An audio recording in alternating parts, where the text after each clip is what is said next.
Hi, Filter here. I've been perusing the internet, of course, and the subject of remaking The Last Jedi pops up. And I can tell you one thing. If you're going to redo that movie, they're talking about remaking it, just refilming it, just scrap everything, redo it. And believe it or not, I don't think the fans are going to mind. Once you get rid of your Kathleen Kennedys and whatever group that knows where the bodies are buried, which probably is the reason why they allowed her to get away with all this garbage. Once you do that, you get the real writers back, and by far you need to get a director. And here's my suggestion from the title: Jonathan Frakes. Jonathan Frakes. But you're saying, oh, but he did. But he's Star Trek. But he's a damn good director.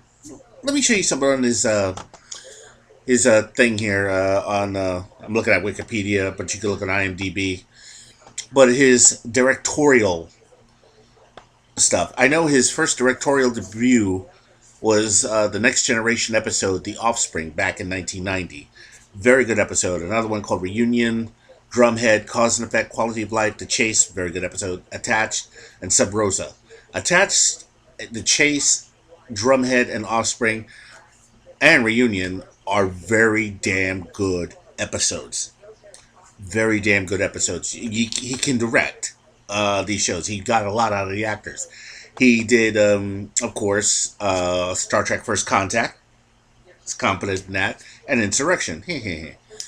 Clock Stoppers. That's one of those so-so movies along with Thunderbirds. But, they're okay if, you just want to kick back and watch something. And he also did two of the Librarian films, Return to King Solomon's Mines and The Curse of the Judas Chalice.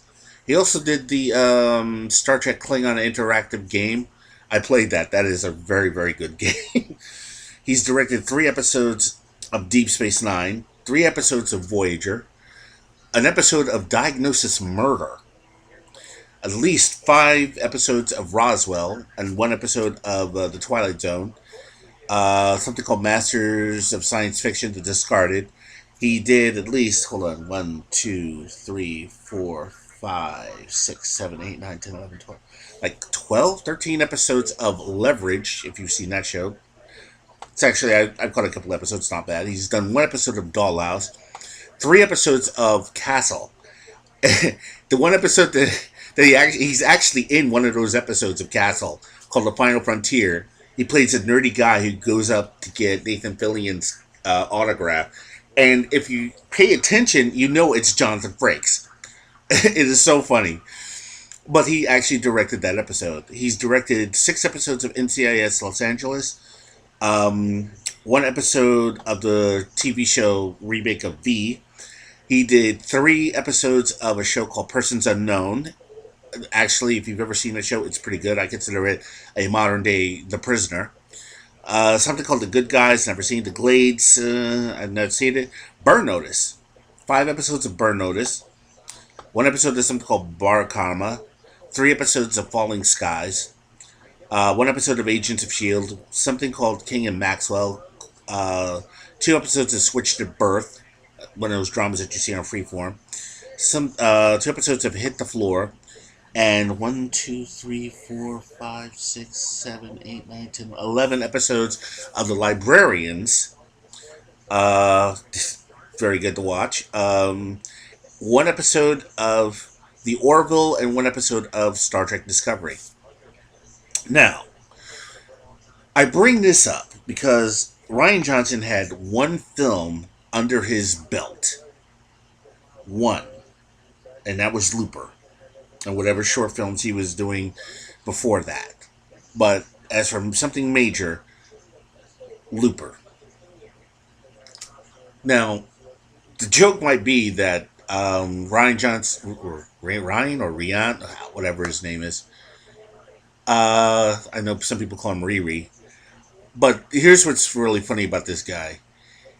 I really honestly think he knows where the bodies are buried, and that's how come he probably got Kathleen Kennedy to give him a job of doing The Last Jedi. And I would not be surprised if Jonathan Frakes and Mark Hamill hit it off. As I mean, seriously, I think they'll have a bromance if they work together. I'm serious. They seem like the kind of guys that really, really enjoy, their work, their craft, and the like. But like I said, if they're going to remake it, I say draft Jonathan Frakes. It wouldn't hurt, and I'm pretty sure he could do a way better job than Riri Johnson out there. Well, I just thought I'd put my 2, 4, 5, 6, 25 cents in on this subject. Oh, and something else on a side note. I'm channel surfing and I go to the Decades channel and there's a TV show called Square Pegs. Now I haven't seen that show in since the 80s.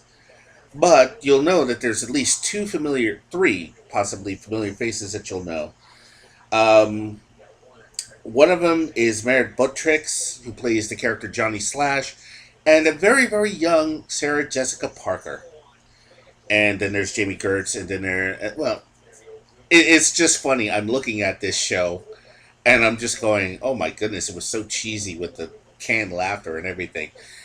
But it's now every time if I turn on the TV and I see something for Sex in the City, I'm just going to think, square peg, square peg, square, square, square peg. Well, man. All right. Check the notification bell for future videos. Rate this video if you like it. Leave a comment below. If you have any suggestions, just send it to me. I'm Filter, and I'm out of here. Y'all have a pleasant day.